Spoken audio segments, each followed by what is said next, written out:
చేస్తానో లేదా అనేటువంటిది మీకు తెలుసున్నటువంటి విషయమే. అవును, మీరు అప్పట్లో జక్కంపూడి రాజా గారి మీద ఒక ఎస్ఐ గారు విచక్షణారహితంగా ఆయనతో ప్రవర్తించి ఆయన మీద దాడి చేసినప్పుడు కూడా మీరు అప్పుడు తెలుగుదేశం ఎమ్మెల్యేగానే ఉన్నాను. మీరు అప్పుడు పోలీస్ స్టేషన్కి వెళ్ళి పరామర్శించి గట్టిగా పరామర్శించి ఎస్ఐని సస్పెండ్ కూడా చేయడం జరిగింది అప్పట్లోని. ఓకే, ఎస్ఐని సస్పెండ్ చేశారు. మీ ప్రోత్సాహం అది. నేను అప్పుడు గవర్నమెంట్లోనే సస్పెండ్ చేయించాను. అంటే ఎక్కడా కూడా రాజకీయం సెకండరీ, కులమా రాజకీయమా అనే పరిస్థితి వస్తే మీ జీవితంలో మీరు ఎటువైపు మొగ్గు చూపుతారు సార్?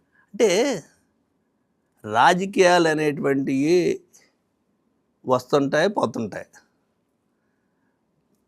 ఈరోజు ఉండేటువంటి రాజకీయాల్లో కార్పొరేట్ వ్యవస్థల కింద తయారైన రాజకీయ పార్టీలు మనకి ఇష్టం లేకపోయినా మనమే వచ్చేస్తాం, వాళ్ళకి ఇష్టం లేకపోయినా మనల్నే పంపించేస్తారు. అవును, అందుకని చెప్పేసి రాజకీయ పార్టీలు అనేటువంటి దేనికి ప్రాధాన్యత ఇస్తారంటే, నేను ఒక రాజకీయ పార్టీలో ఉన్నాను కాబట్టి అది తెలుగుదేశంలో ఉన్నా వైసీపీలో ఉన్నా ఆ పార్టీ లీడర్ యొక్క గౌరవానికి తగ్గట్టుగానే ఉండటం జరుగుతుంది. అయితే అది రాజకీయాల వరకు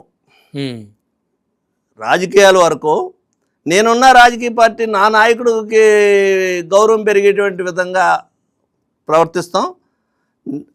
ఎక్కడ ఇబ్బంది కలిగేటువంటి విధంగా మాత్రం మేము ప్రవర్తించినాం. కానీ అదే యువతల వైపుని కులం అనేటువంటిది ఇన్వాల్వ్ అయ్యి కమ్యూనిటీ విషయం వచ్చేటప్పటికి ఖచ్చితంగా కమ్యూనిటీ వైపునే మొగ్గు చూపాల్సినటువంటి పరిస్థితి ఉంటుంది. ఎందుకంటే అది నేను స్వతహాగా ప్రతి ఓళ్ళకి, అంటే ఏ మనిషి అయినా పుట్టుకతోటి మానవత్వంగా మనిషిగా పుడతాం. అవును, కానీ తల్లిదండ్రులను బట్టి ఒక కులం అనేటువంటిది సమాజంలో సహజంగా అందరికీ ఉన్నటువంటిది. అది అవును, నేను కాపు కులంలో పుట్టాను, కాపుగానే ఉంటాను.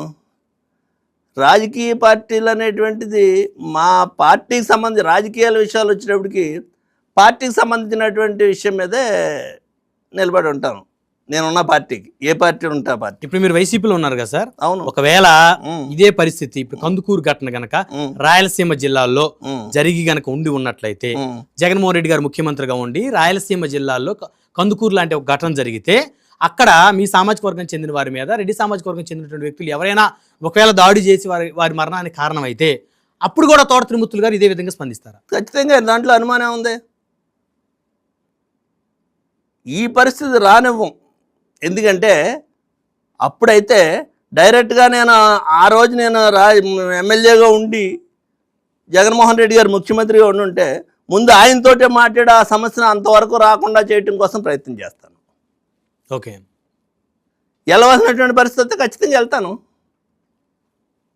ఇల్లు అక్కడ చేసే రాజకీయాలు కులాలకి అంటగట్టేటువంటి ఈ సమస్యను తీసుకొచ్చి కులాలకు అంటగట్టేటువంటిది వీళ్ళు చేస్తున్నారు తప్పితే ఏబి వెంకటేశ్వర లాంటి వాళ్ళు మేమైతే ఆ దృష్టితో వెళ్ళలేదు.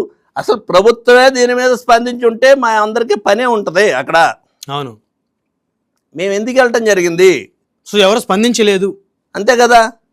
వీళ్ళు మాట్లాడితే జగన్మోహన్ రెడ్డి గారు నామజాపం చేయకుండా వాళ్ళకి రోజు గడవట్లేదు. ప్రతిదాన్ని పట్టుకొచ్చి ఆయనకి అంటగడతారు. ఎక్కడో జోగి రమేష్ గారు లిక్కర్ కేసు తీసుకొచ్చి జగన్మోహన్ రెడ్డికి అంటగడుతున్నారు. సిగ్గు ఉండాలి దేనికైనా. ఇప్పుడు ఈ కందుకూరు వెబ్సైట్ అయిన తర్వాత మీకు ఇప్పుడు జగన్మోహన్ రెడ్డి గారు ఫోన్ చేశారు సార్? అసలు ఏం జరిగింది? లేరు కదా ఆయన ఊళ్ళో ఉన్నప్పుడు. కందుకూరు వెబ్సైట్ జరిగింది, ఆయన ఇన్వాల్వ్మెంట్ కానీ ఆ తర్వాత ఆయన ఏంటి అని అడగటం కానీ ఏం లేదు. అసలు దీని గురించి అసలు పట్టించుకోలేదు ఆయన. ఆయన అసలు ఊళ్ళోనే లేరు. అవును, 2 రోజులు 3 రోజులు అయింది. లండన్ పర్యటనలో ఉన్నట్టున్నారు. లండన్ పర్యటనలో ఉన్నారు. 2 days 3 days క్రితం వచ్చినట్టున్నారు ఆయన.